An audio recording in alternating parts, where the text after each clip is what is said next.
என் பலனாகிய கர்த்தாவே, உம்மில் நான் அன்பு கூறுவேன். ஆண்டவர் நம்மை பலப்படுத்துகிற ஒரு தேவனா இருக்கிறார். முழு இஸ்ரவேலுடைய இராணுவ சேனைகளும் கோலியாத்தை கண்டு பயந்து நடுங்குகிறது.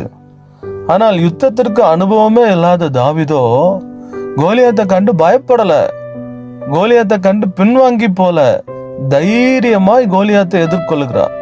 காரணம், கர்த்தர் தாவீதினுடைய ஆத்துமாவை பலப்படுத்தினால தான். தாவீது தன்னுடைய வாழ்க்கையில அனுபவிச்சு உணர்ந்து சொல்லியிருக்கிறார். 138வது சங்கீதம் 3ஆம் வசனத்துல, அவரின் ஆத்துமாவில் பலன் தந்து என்னை தைரியப்படுத்துகிற கர்த்தர். ஆண்டவர் ஒரு மனிதனை பலப்படுத்தி தைரியப்படுத்திட்டா அந்த மனிதன் எப்பேற்பட்ட பிரச்சனையும் எதிர்கொள்கிறதற்கு கர்த்தர் துணை நின்று ஜெயத்தை தருவார்.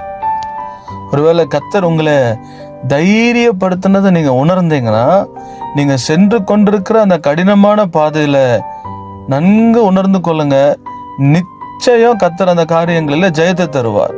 கர்த்தர் தைரியப்படுத்திட்டார் என்ற உணர்வு நமக்குள்ள வந்துச்சுனாலே கர்த்தர் நமக்கு பெரிய ஜெயத்தையும் ஆசீர்வாதத்தையும் கர்த்தர் நமக்கு கொடுப்பார். ஆகவே சோர்ந்து போக வேண்டாம். அவர் நம்மை பலப்படுத்துகிற ஒரு தேவனா இருக்கிறார்.